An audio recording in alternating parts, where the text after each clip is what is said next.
Les Chirac. Depuis l'élection d'Emmanuel Macron, sa femme Brigitte est victime de rumeurs autour du fait qu'elle serait une femme transgenre et qu'elle s'appellerait en réalité Jean-Michel Trogneux. Aujourd'hui, deux femmes s'étaient insurgées de ce qu'elle appelle un mensonge d'État en se revendiquant journaliste et médium. Et aujourd'hui, apparemment, elles ont été condamnées. Bonjour Roland Pérez. Bonjour. Alors, qu'est-ce qui s'est passé, mon Roland? Alors, tout commence en décembre 2021. On est le 10 décembre 2021. Quand une certaine médium, qui a pour nom alors Delphine Jegousse, mais qui a un nom d'emprunt, qui s'appelle en fait Amandine Roy, elle a une chaîne déjà qui est bien installée sur YouTube. Elle a également une chaîne sur Twitch. Et sur cette chaîne, elle diffuse alors des infos au départ un peu médiumniques, on va dire, avec des gens qui interviennent. Et puis un jour, elle va donner la parole pendant 4 heures à une autre personne qui se présente, elle, comme étant journaliste indépendante. Elle dit « j'ai jamais fait d'études de journalisme, mais je suis journaliste indépendante et j'ai enquêté pendant 3 ans sur la réalité de la situation personnelle, physique et de sexe, surtout, de Madame Macron. Et je peux vous dire, il y a un mensonge d'État absolument prodigieux, à savoir que Madame Macron, en réalité, est Monsieur Jean-Michel Trogneux, c'est-à-dire que le frère de Madame Macron s'appelle Jean-Michel Trogneux, mais en réalité, ils ne font qu'une seule et même personne. Il n'y a qu'une seule et même personne, c'est Jean-Michel Trogneux. Et en réalité, elle dit qu'elle est née en 1953. Or, elle est née en réalité en 1945. Et pourquoi ce changement de sexe et de date? Parce que ça cache un délit, une infraction extrêmement importante qui est le détournement de mineurs qu'aurait commis Madame Macron à l'époque à l'égard de Monsieur Macron. C'est-à-dire qu'elle était beaucoup plus âgée. Et donc, ce délit, ce mensonge d'État, qui serait couvert par la politique, par tout le monde, est quelque chose qu'elle veut dénoncer. Et elle dit, avec force d'État, donc elle s'est inventé un passé familial qui n'existe pas. Elle s'est inventé un mariage avec un homme et 3 enfants. Or, cet homme, j'ai fait une enquête auprès de l'état civil d'Amiens. Cet homme n'existe pas. Il s'appelle André-Louis Osière. Eh bien, il n'existe pas. Il n'est pas le père des 3 enfants. C'est elle qui est le père des 3 enfants. Donc, et ça, elle le fait vraiment pendant 4 heures. 4 heures, elles discutent ensemble. Et ces 2 femmes eh bien, ont comparu devant le tribunal beaucoup plus tôt qu'il n'était prévu, puisqu'au départ, elles devaient comparaître qu'en 2025.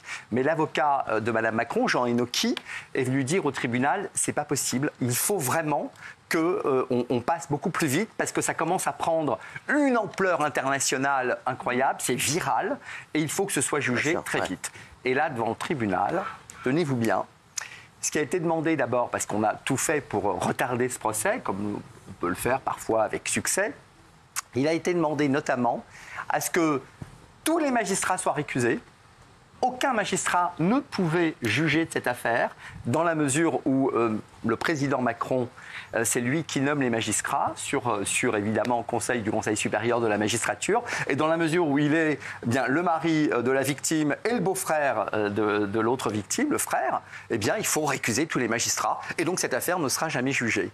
Le premier président de la Cour d'appel a répondu immédiatement en disant non, pas du tout, ça, vous mettez en cause l'objectivité des magistrats, le travail des magistrats, donc il n'en est pas question. Ça a été jugé beaucoup plus vite et la décision a été rendue donc aujourd'hui avec une double condamnation pour diffamation publique envers un particulier. Madame Brigitte Macron s'est présentée comme un particulier, comme vous, moi, et ils ont été condamnés. Alors certes, une peine au départ symbolique, 500 € avec sursis. Pourquoi? Parce que la situation de l'une et de l'autre, voilà, une est malade, ne gagne quasiment pas d'argent, et l'autre, la médium, gagne, je crois, 1 500 € par mois. Donc c'est en rapport avec leur situation personnelle.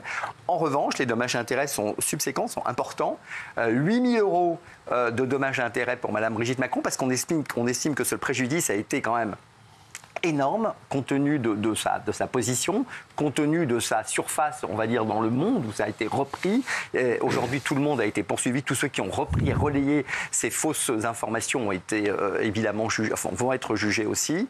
Et 5 000 € pour le frère, qui existe bien, parce que lui, on a nié son existence, on disait qu'il n'existait pas. Une histoire de fou. Eh ben, écoutez, en tout cas, donc là, cette histoire est finie, ça y est. Ils vont peut-être faire appel, les deux personnes. La décision. Elles font appel. Mais là, Mme Macron a décidé de ne plus rien laisser passer. Parce qu'il y a beaucoup de harcèlement et de cyberharcèlement, et notamment sur ses enfants, sur ses 2 filles et son fils, et sur les petits-enfants. Et ça l'a fait énormément souffrir. Parce qu'au début, pour tout vous dire, quand je lui avais raconté l'histoire, elle a souri. Tellement dingue, tellement n'importe quoi. Moi, je lui dis, méfie-toi, les réseaux sociaux, c'est dangereux. Paf. Et en plus, aux États-Unis, on est en train de faire le même coup à Kamala Harris. Ah ouais. Oui, il y a des photos de Kamala Harris, genre petit garçon. Et Madame Obama a subi ça, Hillary Clinton aussi, la vice-présidente de New Zealand aussi. Enfin bon, c'est complotiste. Merci Roland Pérez, merci de nous avoir bien expliqué cette affaire. Des policiers qui se cassent le cul et une justice qui emmerde tout le monde, alors que le responsable de la mort de sa fille reste libre. Le coup de gueule du papa exemplaire de Camilla, à qui je pense fort, le papa de Camilla. Michel Marie, oui. Oui, effectivement, le pilote de la moto donc a été mis en examen, mais laissé libre suite à une première décision. Le parquet a fait appel et la chambre de l'instruction a confirmé la liberté sous contrôle judiciaire de ce gamin de 19 ans, Matteo. Il a, à l'occasion de cette audience, indiqué qu'il avait perdu le contrôle de la moto, puisqu'on l'accusait d'avoir fait un rodéo sauvage. Mais lui, il dit la moto s'est enlevée, enfin la roue avant s'est levée toute seule. Et j'ai vu cette petite fille, j'ai pas pu l'éviter. En fait, il explique que c'est un accident, que la moto était trop nerveuse. Et par ailleurs, il était dans les clous, entre guillemets, c'est-à-dire que l'expression est mal choisie. Il avait son permis de conduire, il était assuré, il n'était pas sous l'empire de stup ou d'alcool. Et donc, cette décision n'est pas surréaliste.